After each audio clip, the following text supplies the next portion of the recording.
When I started in 1969, there was no top to bottoms. There was no trains painted the way they're painted today. There was just a tag on a wall. So I'm very fortunate that I was in on the beginning doing my tag, and what it led to is just totally unbelievable 30 years later. The New York City subway system in 1969, it was just running very slow. I used to go to a girlfriend's house, like in the Bronx. It took me hours to get home. I had plenty of time to draw on the billboards. And that's basically what I did, because I was going to art school, and while I was waiting for the train, I just used to draw on the billboards on the station, and then sign my name. And I love to draw designs, so one design leads to another. Before you know it, the whole wall might be covered with my designs. It got to where I was just writing my name, because I got to realize that you're not supposed to draw on public property. A lot of times I used to write a saying after it, just to make people think, and that really is what sort of made me famous, is the saying after my name, because nobody else was doing that. So I'm known for writing FLINT, could write the time has come, etc., ... Quit? I don't know the meaning of quit. I mean, if you got a marker right now, I could probably tag right here. A lot of my friends, Stay High, TRACY 168, we all knew each other way back then, and we know each other now. Art being what it is, it's really like a desire to express yourself. So whether you do graffiti art or paintings, I do mostly photography. Even back then, I used to photograph my friends, because I basically photograph my life, because it might be hard for a young photographer to get an editor to send you all over the world to photograph interesting things. I believe there's interesting things to photograph no matter where you are. You just have to look around with fresh eyes. So just life goes on, you grow, your art grows. Everything you do does add to the mix and does get you to be known a little more. The latest graffiti show that I have out right now is photographs of graffiti artists now and then. And I noticed that the publicity on it is not getting as much as some of the other artists that the New York Council of the Arts has funded. So, you know, that leads me to believe that graffiti is still kept low down there. They don't want people to really celebrate graffiti because of the way that a lot of graffiti artists have gotten known. And graffiti artists are still being arrested. At least once a week I read in the Staten Island newspapers that they arrested this guy or that guy for writing on the subways. There's so many books out, there's so many movies out. It's just a whole lifestyle and a subculture which the world would be kind of empty without. You look over New York City, what do you see? Graffiti. You see graffiti, that's it, baby. That's the way it is today. I'm Blade, the Crazy Five, and 1972 is when I actually came along with my friends Vam, Crotchy, Def, Tull 13, and of course COMET. Hello there in TV land. Yeah, the Kings are here.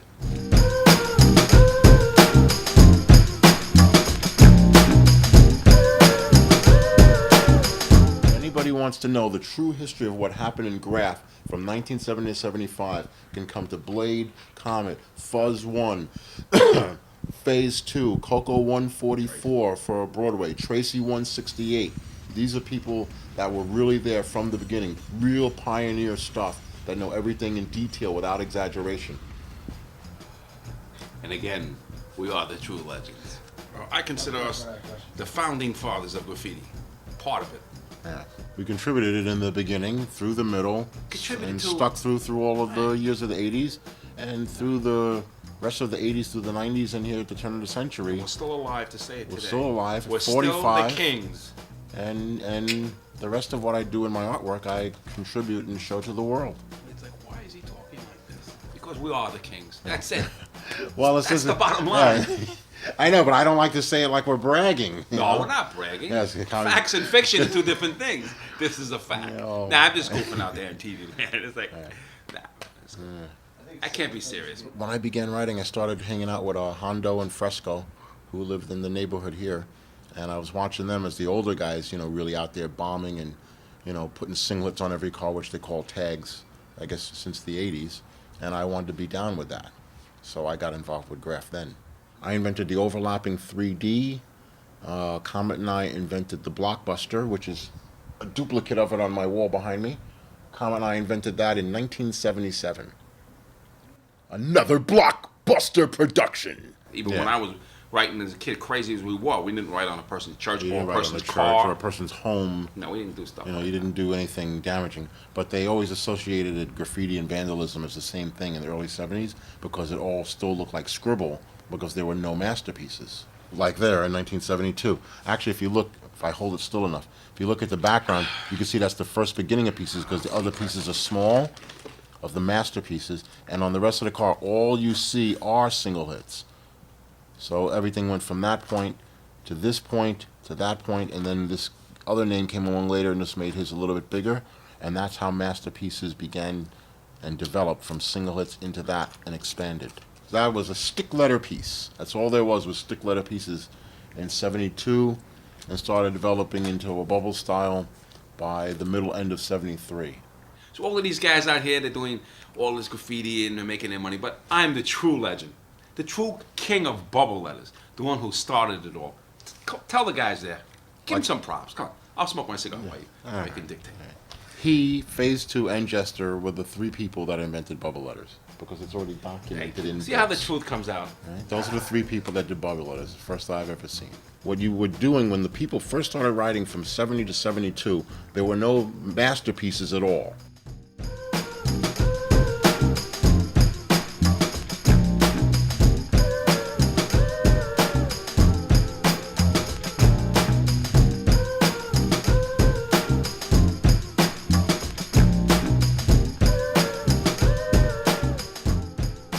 It's something that just really caught on. I couldn't say it was a fad because a lot of people were out there not only doing it for just getting their name around to see their name circulate the city, but they were also showing that they didn't like the stuff going on with President Nixon, with Vietnam. So there were people actually going up to the trains to write about things like that as well. That's kind of like Blade saved everything. One of our first pieces on the 3rd Avenue wall, layups. The Kings, Comet and Blade. The only true kings. They're just gonna fade away again. You gotta put that in that school. Yeah. Well, I remember this. We cut school. Yeah. Yeah. We cut school at Evander Childs, Yeah. with Robson Paint and Martin's Paint, and we bombed. In the daytime, we did this. Yeah. Right in front of everybody on White Plains Road. Yeah. Because we're the true kings, and still are, 30 years later. Yes. What Kings meant at the even from the beginning meant that your name got around most throughout the entire city, and it wasn't that you called yourself Kings. Other people acknowledged you as King because it was like that guy's name is up. Anywhere you went, you saw that name. That means you were the man. And from even though he started in 71, the rest of the Crazy Five members started in 72. From 1974 until 1982. Comet and I were the kings of the 2s and the 5 line. Undisputed. Yeah. Every car, both sides. Thank you. Yeah. Which is true, kid, believe it or not. Over anybody that was there, even our own pieces. We had no room, so we went over our own pieces. Our own whole cars. There was actually a time. And from 1978 and 1979, we could actually stand on East 180th Street or Tremont Avenue at the last stop and would actually see our names on 2 or 3 of every 10 cars. Both sides. Both sides. And the best thing that I still think to this day about graph that's cool is because it's the only original type of art form that I could think of for the centuries that have gone by where it was something invented in 1970 right here, and now everybody in the world knows what it is and actually does it. I feel proud to know that myself and Comet were like the founding fathers of something because we were there from when it began to develop to the stage it is now. They put hip-hop, break dancing, and rap music and graffiti and all this stuff together because it's something I guess they thought they could market through whatever the hell reason. But it has nothing to do with the original stuff when writing came along in 1970. It's got nothing to do with anything. That's all 80s stuff.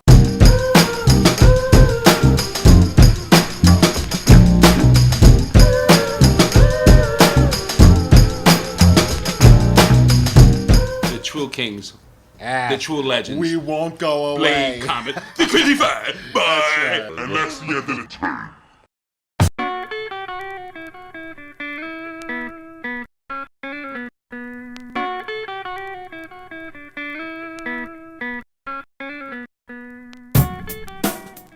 I was just trying to create an identity for myself within this movement and what I was doing, even though at this, like I said before, we were all trying to like not be known. But you know, eventually there were places where writers met, writing corners, writers' benches, different places that writers would get together and watch trains go by.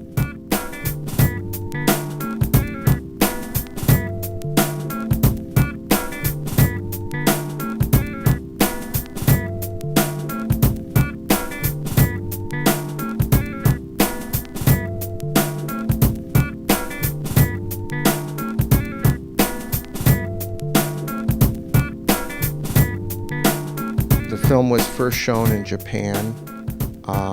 That's a place where it world premiered, and we went there with like 36 people. They had organized this massive thing to Japan, which was really amazing because although I'd been to Japan in the military and I sort of fell in love with Japan, you know, when I was a teenager, I was so excited to go back, obviously, with all these guys, and you know, we had a great time that trip. And what I would remember more than anything on that trip was how well we were taken care of, you know, in terms of the people who sponsored us. We did go to Red Lobster with Busy Bee. I think it was Busy Bee's birthday, as I remember. He was like 16 or something, or 16 or 17. I remember like, he was way younger than I thought he was. You know, I don't know, he was 19 or whatever, but And it was a very wild scene there. We had everybody from the movie running around these first-class hotels in Japan in 1983. This was before anyone had any idea of what the effect was going to be. And the Japanese had never seen anything like this before. And by the end of the first week, there were already kids, like Japanese kids, breakdancing and scratching records and all this stuff. It immediately started to affect the subculture in Japan within like days. we were involved with Fun Gallery at the time, and Fun Gallery had sort of double teamed with the Wow Style trip and organized some exhibition in this department store over there called Seibu. So there was kind of two things going on. There was the hype for the movie, which was amazing. I remember we had an outdoor. It's funny, I'm trying to think where that was in Japan now, because I mean, I go to Japan like 4 times a year now, but I can't remember where that was in Tokyo. But we had this like open air, you know, outdoor event where we had, I remember ZEPHYR and I were painting, kind of like backdrop. Kids were dancing, yeah, like Freddie and some other people emceeing. Guys were all dancing. Massive crowd of people. Must have seemed very strange to the average Japanese kid. You know, these kids jumping around, spinning on their head and stuff. It was the first time certainly they'd seen anything like that. And one of the now famous DJs from Tokyo or from Japan, DJ Crush, told me that he happened to just be there one day when this was all going down, and that's how he got inspired to want to become a scratch DJ. This is some of my work here, man. Famous graffiti writer. Started in 1969. One of my favorite slogans was on the New York City transit system was have marker, will travel. If I got a marker, I'm gonna travel. And on a daily basis, I hit every stop on every line. One stop at a time. My tag name, K-149. As I get older, I get better. Well, you gotta associate graffiti and hip hop together. You say them both in the same sentence. One goes with the other. It's like a cake with no frosting. It ain't gonna work. I started in '69, man. There was another guy out there. His name was Taki 183. Another guy from Washington Heights area. He was a Greek kid, and he started a little bit before I did. He got a lot of nice quotes from Mayor Koch at the time, because Mayor Koch sees Taki 183 everywhere, Taki, Taki, Taki, and he called it street art. It's street art, not graffiti. You know what I mean? This is $1,000. That's why I hesitated to bring it out. If anybody's walking around with a G in their pocket, let me know. But, you got TRACY 168, original. And then over here you got Taki 183, man. You know, this is you can't get this, man. This is a limited edition. Collector's item right there, man. Stayed up all night making these circles, all night, just circle, circle, circle, circle. I was dreaming of Cheerios all night, just circle, circle, circle. It's just a way of expressing yourself. Just think about this. I gave you art free of charge. When I hit the subway car and the car's traveling around, you get to see it free, right? You go to the museum, sometimes you gotta pay. I gave it to you free, man. I wanted to draw pictures all my life, and I found an outlet to spray paint. I just started spraying. Before you know it, took off. The whole city was spraying. Started this fucking movement. Who would believe that it turned in what it turned in today? This is the most wildest thing in the world. That all cultures of the world came together on this. The best thing about like being like an Irish writer is I'm a battling motherfucker. I love to fucking fight. And the shit was years ago, there was not many white writers, absolutely none. And I love to fight. Fighting, stealing, and fucking graffiti was my living. If I would tell you, you want to fight? Because if they attack me or something, they want to rob my paint or something. I say, you want to fight me? And if they have, I would look at them and go, you got to count to 3 before you, otherwise it's a fight. And the count to 3, you better say no. 1, 2, and 2, I already knocking them out. I love it. Because you have to go to 3, it's already fucked up. Shit like that would have fights in the yard. They would always be testing you. It was wild. And that shit turned me on. A fight was fun. And you feel good after a good fist fight. It's an old thing. That's the roots. You know about that shit? It was just tagging your name. We just tagged. Doing a little, trying to practice, doing a little things. The New York City subways, that was the shit, man. It was the best. And they kept changing the colors on us. It went from a red train, then they tried different style trains on us. You know what made us? I'll tell you the truth. They said that you can't paint the new trains. It's bullshit. You gotta be a real writer. We had so many real fucking writers, there's no way they could have stopped it. They had to run some trains. If everything's painted, they have to have trains on the tracks. So that's how graffiti stayed alive. If you ain't got a lot of writers, they're gonna buff the ones that ain't on, and then they can run the ones that they have. You have to have more riders than there is running trains. That's all. If you have one more motherfucking rider than they have trains, it's got to run. The galleries are assholes. I hate them motherfuckers. They're like a plastic imitation, thieving fucking guys that can't draw, and they tell you what they think art is. How the fuck are you going to tell me what I'm doing is this? Oh, you're drawing like this. No, motherfucker, I'm spray paint my fucking name, and this is what it is. I could tell them what it is. I hate when they tell me what it is. How the hell can they tell me unless they was on the train? This is the first time in art form that you could be killed. I was on the train tracks. My friend was the first writer to die ever. He fell off the back of a train, broke his neck. April 12th, 1973, he died. And I thought I'd see him the next day. He's dead forever. He was only 11. There's no other fucking art form that you drop, you get killed at 11. Name one. This is an art form that we are fighting those trains up there. Those are tons and tons and 600 volts of electricity. And we're spraying on these motherfuckers while they're still actively moving. Usually a writer's bench is a place where you have to change over from one train to another train, and that was a major spot. This is Dead Lake 167, an old family, one of the original artists from back in the day. And they bring the music culture that I grew up with, which is called hip hop, by some other guy, a clown in a uniform made it that name. I mean, we had other names for everything, you know what I mean? And wild style is not a lettering, it's a way of life, and I invented it. The lettering they're talking about is mechanical lettering, like interlocking letters, which most of the people I hung out with did, so they thought that wild style was what it was. No, it's just the way of life that we live, like wild, with style. I was like untamed, but I had class. Wild style, that's what it means. Right now I'm talking too much shit, I should be painting. I basically wild list.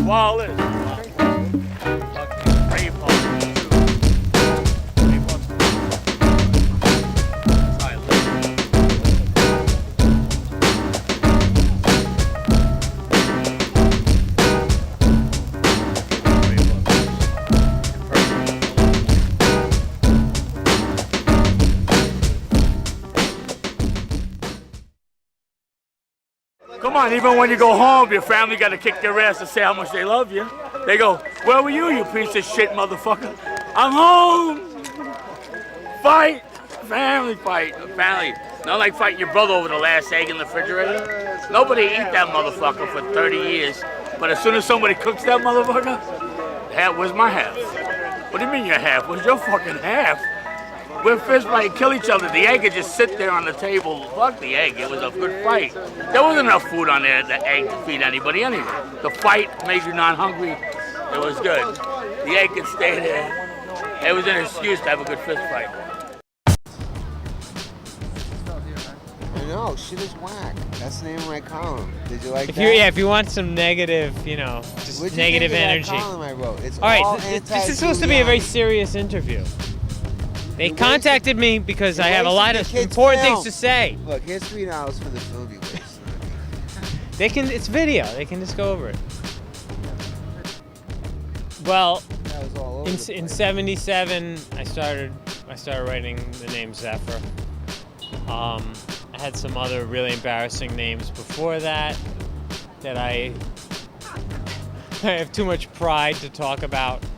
But I was down with graffiti like since that shit jumped off pretty much. When I was little, and I was Mousy, and my boy was like Porky 89. Damn, that was like second, third grade. We were already fucking around with that. That's a classic name. We were already fucking around with that shit because we saw a lot of graffiti like in the transverse, where you go through from the west side to the east side, where you cut through Central Park. And I knew like young people were doing it, so I guess we just were down with that, and we started drawing it like on our notebooks and stuff. That was probably like '73 or something. It's a good memory. You remember the transverse being filled with that. Yep. Looking at the bus window and sitting in the back of the bus and tagging up when the buses had the two-seaters that went that way. Yeah. You had to bomb the back seats. Right. You know? And in fact, I remember when Pentel came out with the white opaques. It was almost like they were made for the back of those bus seats. But, yeah, I mean, that was early on. That was probably like '72, '73. Seriously, I usually don't talk about before '77 when I came up with the name ZEPHYR and started writing with like Shadow, like What? You gots to be kidding me. No. Spike Lee's younger brother. Oh my God. What a bug out that guy. Riding the South Ferry, the 1 train to the South Ferry, and going in the back cars when it would stop. Yeah. And the doors don't open, and you'd bomb all the insides. Oh my God, you're crazy. Riding them between the cars and tagging up on the metal section there. Nuts. That was probably like '76 actually. So I might have even started with ZEPHYR a little bit. Like I still had other names like Kane, Kane. I was still maybe writing that a little bit. Dude, have you ever been arrested? Yeah, like 15 times for graffiti. Sorry, go ahead. You gotta wait till the book comes out. Haha. Or the movie. What people don't realize is that this is an oral history. Like people think, oh, there's so many books about graffiti. Oh, there's so many movies about graffiti. Yeah. They assume that it's. Who are they talking to? Well, that's not the point. They assume that because there's books and movies about it, that somehow the history has been, what's the word? What do you mean, recorded. I guess, I don't know, when I was a kid, there was a lot of signatures around town, and, I started to look at tags, I guess, years even before I actually started to write, because, just being a kid in New York, you kind of look at tags, and, I started to put 2 and 2 together, and I realized that some of the names that I saw in certain places of the city were the same names in other places of the city. So I was kind of fascinated by the fact that the same name was in different places. And I also used to have a cousin that used to write, and he used to write Sky 3. And even when I was really little and I didn't understand even what the concept of it was, I used to see him write his name in the street. And even though I didn't really understand it, I kind of felt the level of danger and the energy that went along with doing that, because I kind of knew that he wasn't supposed to do it, but he was doing it anyway. I used to write with another guy called Delta 2, and he was kind of the person who helped me out a lot in the beginning, and he would help me out with outlines, and then I would try and paint them, and some of the, for a couple of years he actually did the outlines, and then I would fill them in, and that's kind of how I learned, just being an apprentice to him and ZEPHYR, and looking at other people's stuff, and eventually kind of develop my own style, and was able to kind of start to develop my own identity as an artist. If you were a writer in the early 80s and you didn't paint trains, you were considered a toy, There was no place for people who, in terms of, respect, or there was no place for you in the movement if you did not paint trains. For the most part, you were, inconsequential. Nobody paid any attention to you. You had to be in the system, taking risks and getting out there and painting your name. If anything, the movement was totally focused around the trains. Pretty much universally from its inception, people have been extremely intolerant of signatures, It's kind of like an invasion of privacy, I assume. Millions of people ride the subway, and a couple of hundred people want to decide what it's supposed to look like. I guess it's the same for the streets in the city. I think that there's always been a group of people who have been, advocates of the movement, and who have supported it and who appreciate it. But I think, universally, like, signatures just are, not really, people aren't that mad about it. When people see imagery in terms of pieces or whatever that they find inspiring, or that they can relate to it, they like it. If you look around and you see like the kind of memorial walls that different artists do, lots of people are fascinated by it, and they support it, and they're interested in it. But, people just don't really like tags, so I don't know if that's going to change. The other thing is, the fact that, this is, for all intents and purposes, something which is illegal. So at the particular point in time that some people do get apprehended or arrested, they tend to not want to continue to do it. So the only people who really, started, 20 years ago and are still doing it are like, the few people who are really so passionate about it, that, in spite of all the obstacles, they continue to do it no matter what anybody said to them. They arrested a significant amount of people. That was one thing. So I think, I don't remember the year that it really ended specifically, but I remember, if I'm not mistaken, the statistics were up. Like 1 year they arrested 6 people the entire year, and then the year after that they arrested about 73 people. So the policing changed. I think that the fact that the security changed. A lot of people got older. People didn't want to take the risks. The laws changed. They started cleaning all the trains immediately once they were painted, so you didn't see the trains in circulation that did get painted. So it was kind of discouraging to the people who did paint them, and it was a bit defeatist, because if you don't really ever see it, then in effect there's almost no point in doing it, because if you're just doing it to get the picture to fill up your photo book, it kind of defeats the purpose of what I was saying before about actually being able to see your name go by. So I think a combination of all that, and that was kind of the beginning of the end.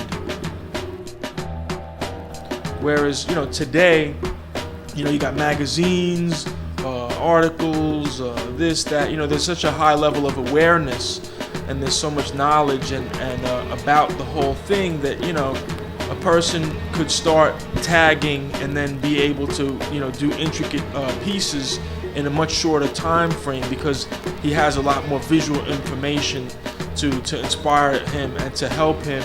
And you guys got stores that sell caps, and a gazillion different colors of spray paint, because there's all these different spray paint companies. I mean, the list is endless. There's just a lot more abilities for a creative person to get information and to evolve.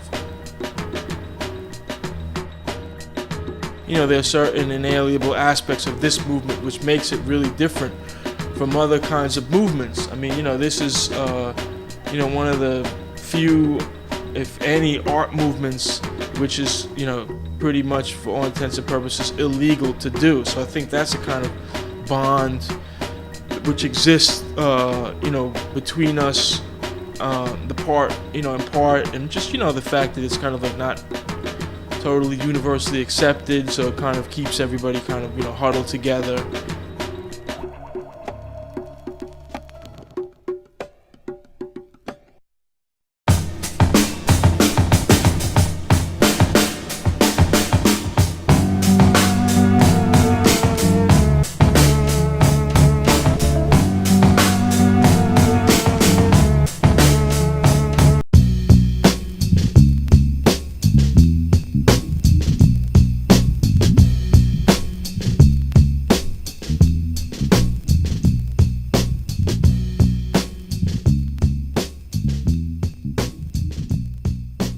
The good thing, the best thing about graffiti is you travel everywhere. I never thought that painting graffiti would get you. I thought it was like a city type of thing. Like, okay, I bombed New York City, I bombed Queens, I bombed Brooklyn, I bombed Manhattan, the Bronx, Staten Island. But now I'm getting, calls from people to come to travel to Germany, go to Spain, travel to London, travel to Ireland, places like that. And this place here is like a tourist attraction. Like when a lot of people come from Europe, they come here to TATS Crew office. I gotta go to the TATS Crew. They know that all the stuff that we've done throughout the years, we've been still doing it. They come here to give us props, and at the same time they come here to let us know the type of work they do. Because every graffiti art, they want to say, look, this is what I do. This is me. And they got props already. Perfect. Give them mad pro. I seen your work before. Yo, you good. Let's do a wall here in New York City. So we take them and they do walls with us in New York City.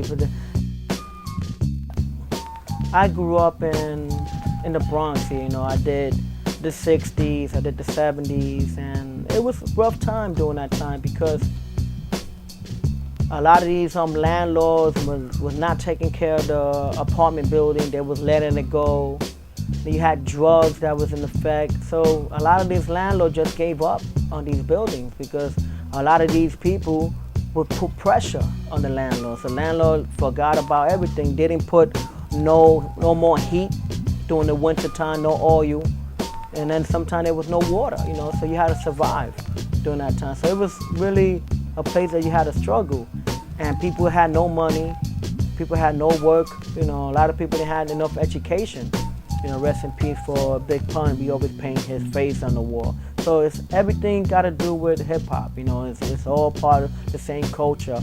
You lived in the Bronx, when you step outside, back then you step outside your apartment, you saw graffiti, in the hallway. So it always was there, it's always was part of you.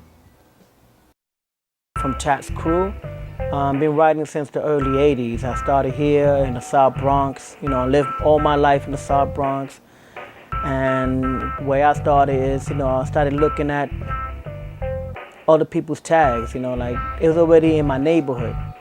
When I started, you could see it like when you walk outside, when you walk, like go walk into the grocery store, you walk to the supermarket, there's always somebody or someplace on the wall, on the gate, you see a tag. So, I kept looking at that, and then when I was going to high school, I started taking more the train to get to school. And I started noticing like color pieces on the outside, and I kept saying, wow, this is incredible. How these guys get up there, how did these guys bomb graffiti? And the more I kept looking at these trains, I wanted to know, because throughout the years, I was an artist. I used to draw black and white ink, color pencils, whatever art was related in school, and whatever art was taught in school, I learned. But the only thing they was not teaching was graffiti. So when I saw there was art in graffiti, I jumped on it like, wow, I gotta get involved, this is good. So I got myself a name.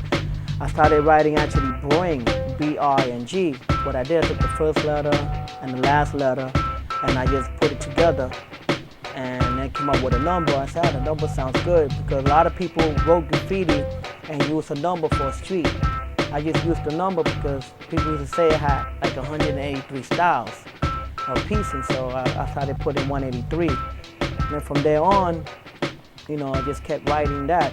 And then, you know, to this day, I still write BG 183.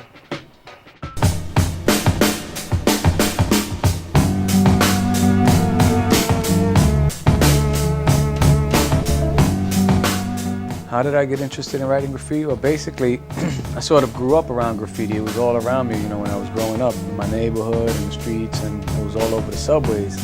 But I never really paid it much mind. You know, I always, just sort of something that was in the background always. But I was always also into drawing and sketching. And I remember one day coming from downtown on the train, I don't know, from somewhere with my mother or with my grandmother. And when I got off the subway, when the doors closed, there was like this huge top to bottom character on the train. And I was like, oh shit, I was like amazed. I was like, damn. I said, I want to do that. I saw this cartoon and all these colors on the train, and I was like, and it just stuck with me. I was like, I want to do that. I want to learn about this. So I went home. Next day, I was asking people in the neighborhood, like kids that I knew that tagged up or whatever. I was asking them, yo, you know, how do you do that? What do you do? They're like, oh, you got to get a name. You know, the first thing you got to do is get a name. Once you get the name, you got to go out there and tag. So I, you know, went through the first stages of, you know, the process of getting the name. You know, tried different names out, trying to see something that I liked. You know, I went through different variations, and finally, a friend of mine who used to paint in the projects, he was like, why don't you try BIO? And he took like a BIO tag, and I was like, I like the way the tag looked. I said, let me try it. So I practiced it, and I sort of did like a silver and green piece like really early on. And I was like, all right, I'm gonna stick with this name. And I just started using the letters BIO, and that became my name.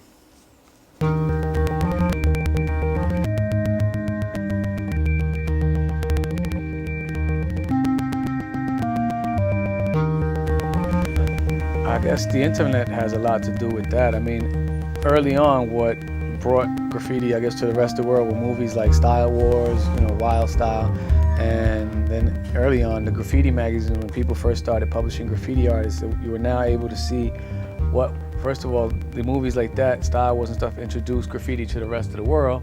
But then the magazines were able to show you what was happening in different cities or whatever at a time. I mean, it was a longer process than today. You know, now with the internet, within the hour, within the minute, actually you can see stuff happening live as it's going on now, you know, the way things are with technology.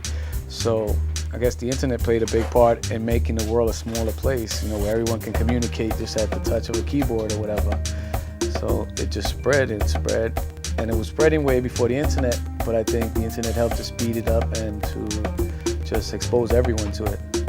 You know, you don't even have to leave your house now to see graffiti. So it depends in what sense you mean, because I think you're seeing it in the magazine, seeing it on the internet, I guess you're documenting it, so that's important to document, you know, what goes on. A lot of years have gone and a lot of things have gone undocumented, so I think it's important to be seen, but I think it's always going to be in its truest form, purest form, it's outdoors, whether it be on trains or on walls. To me, that's what it's always going to be, what it's about, you know, being outdoors where everyone can enjoy it, and the internet and these magazines just give it more of a like a life. It just extends it to a wider audience. You may paint a wall here, so it's maybe exposed to the people in this community, but then when the magazines and the internet come into play, it exposes it to millions.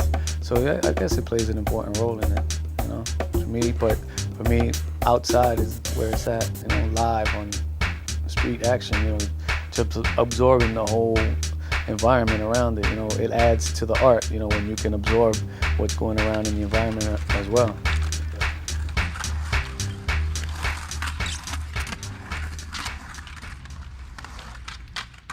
I guess, I don't know, when I was a kid, you know, there was a lot of signatures around town, and, you know, I started to look at tags, I guess, years even before I actually started to write, because, you know, just being a kid in New York, you kind of look at tags, and, you know, I started to put two and two together, and I realized that some of the names that I saw in certain places of the city were the same names in other places of the city. So I was kind of fascinated by the fact that the same name was in different places.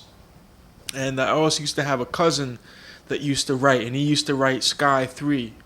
And even when I was really little and I didn't understand even what the concept of it was, I used to see him write his name in the street. And even though I didn't really understand it, I kind of felt the level of danger and the energy that went along with doing that, because I kind of knew that he wasn't supposed to do it, but he was doing it anyway.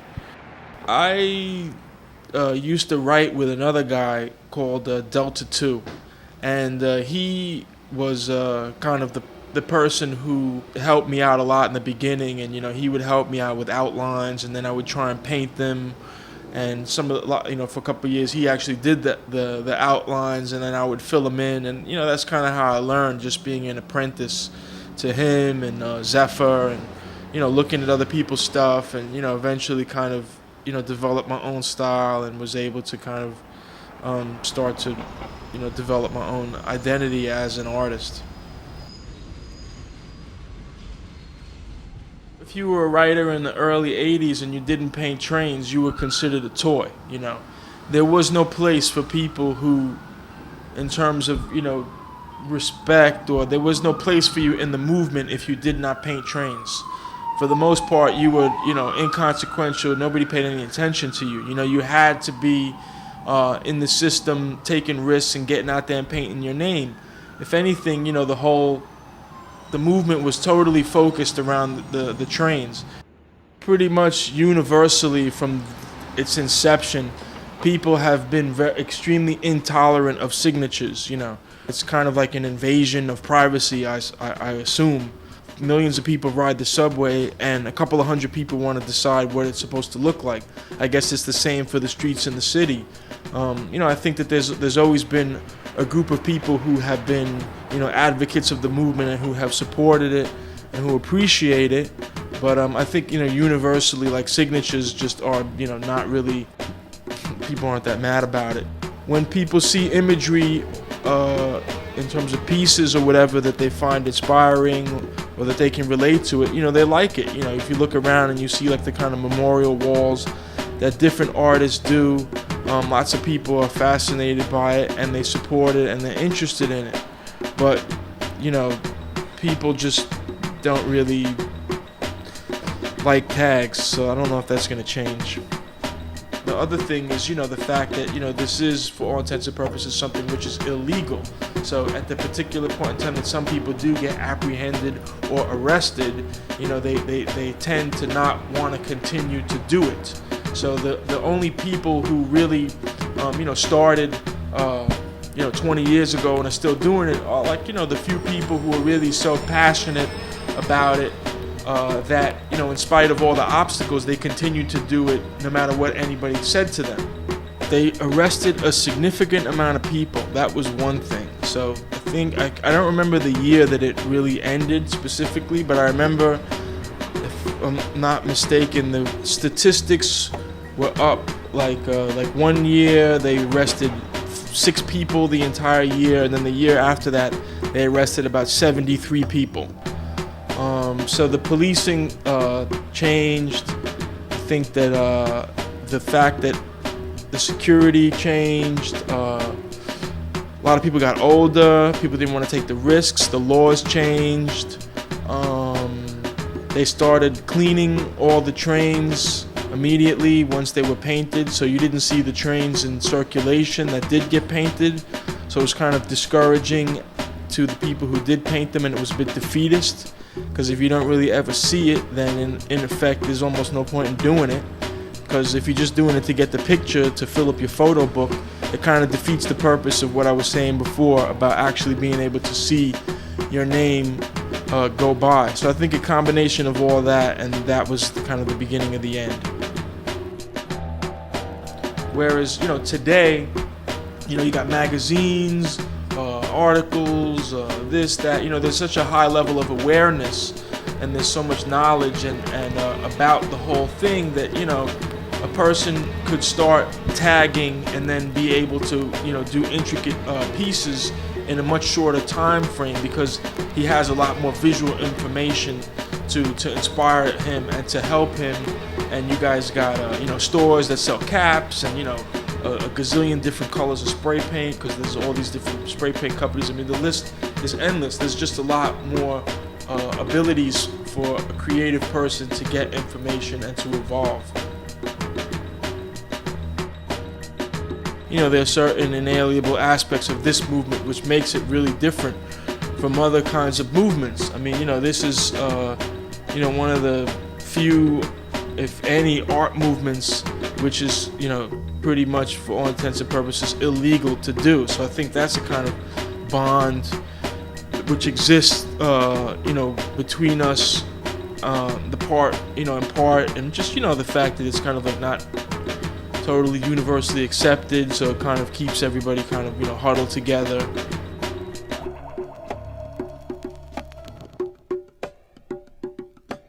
No, I think, no, especially here, I think hip hop was, I mean, graffiti was born out of the need to say, this is me, and I was here.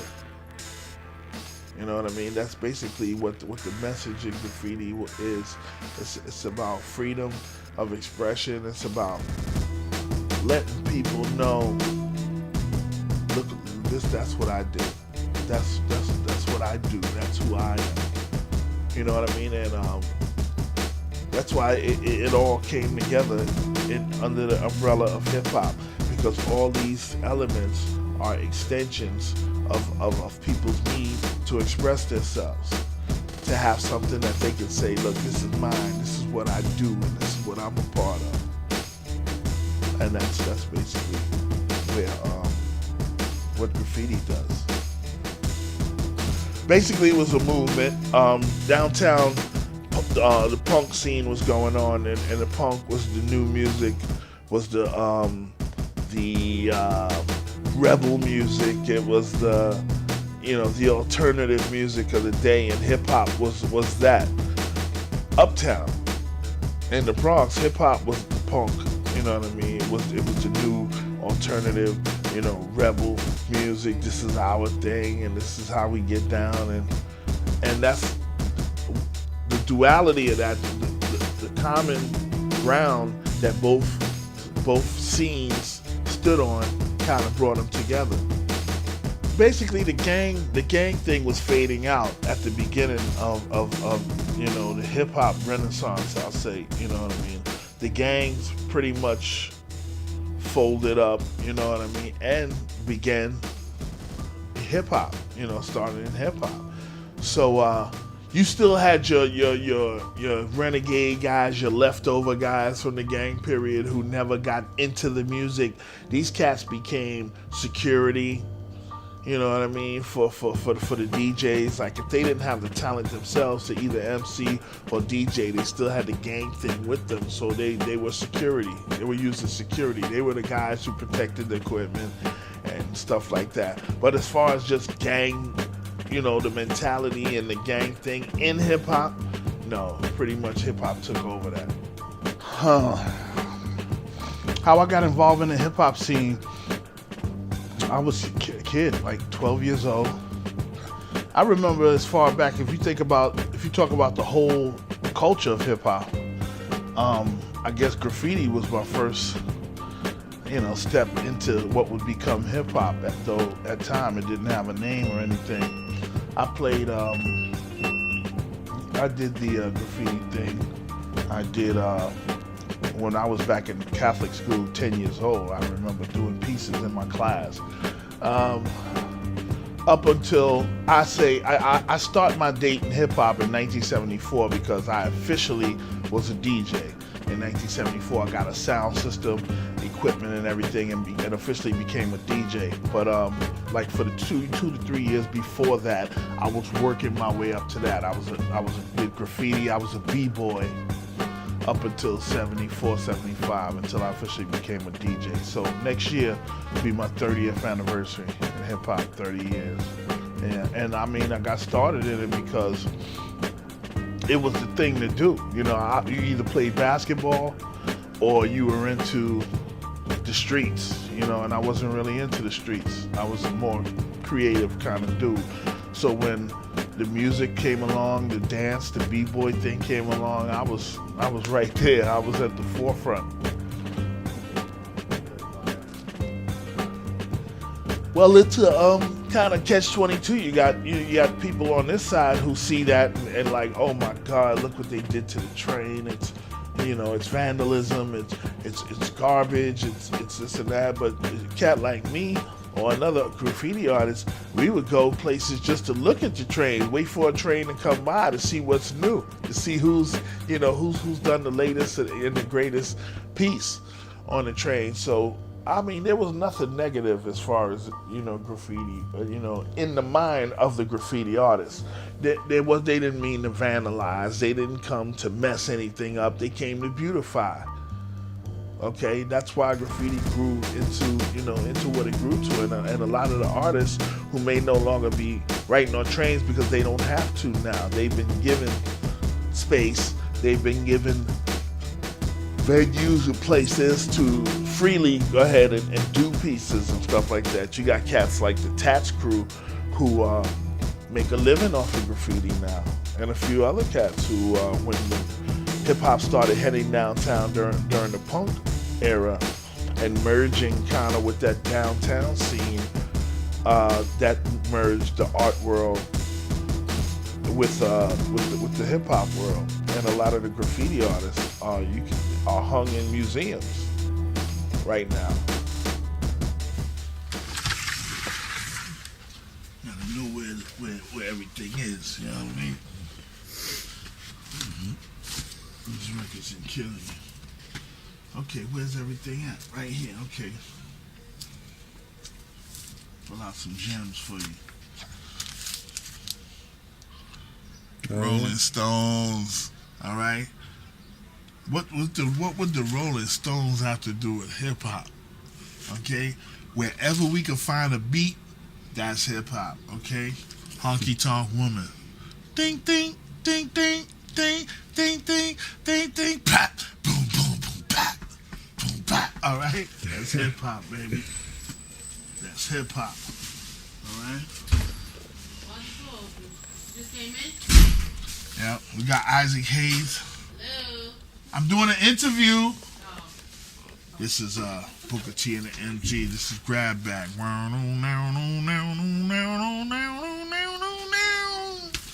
Alright. And they got plastic covers on them. And then you got your drawers here. Okay. Alright.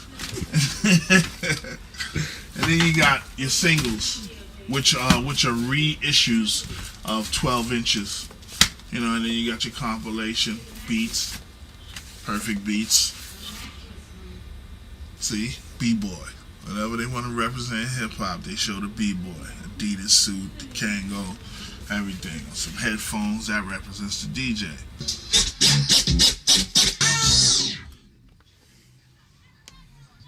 Alright? I'm a little rusty, you know what I mean? It's early daytime and stuff like that. But basically, you know what I mean? That's it. And that's just a dance record, a party record. If it was a beat, like bam, boom, boom, boom, boom, boom, boom, I'd be like bam, bam, bam, bam, bam, bam. You know what I mean? But, you know, it's going to cost you to see all that, so.